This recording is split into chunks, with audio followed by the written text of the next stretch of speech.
శుభోదయం అందరికీ. ఇవాళ తోటకూర పెరుగు పచ్చడి, ఎండుమిరపకాయలు, ఆవాలు. తోటకూర శుభ్రం చేసుకుని సన్నగా ఈ విధంగా తరుక్కోవాలి. హాఫ్ పచ్చిమిరపకాయలు సన్నగా తరిగి, తగినంత ఉప్పు, కొంచెం పసుపు,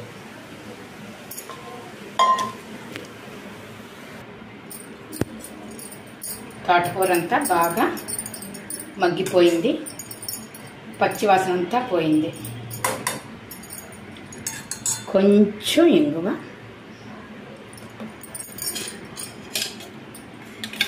గడ్డ పెరుగు,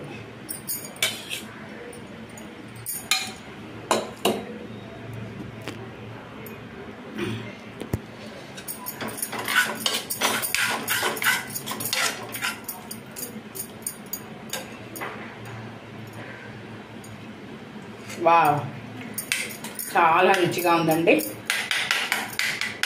దీంట్లో కొత్తిమీర కానీ కరివేపాకు కానీ ఏం అక్కర్లేదు.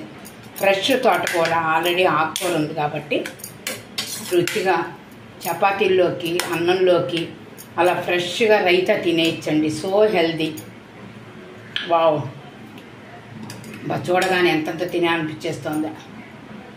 చాలా బాగుందండి, చాలా రుచిగా ఉంది.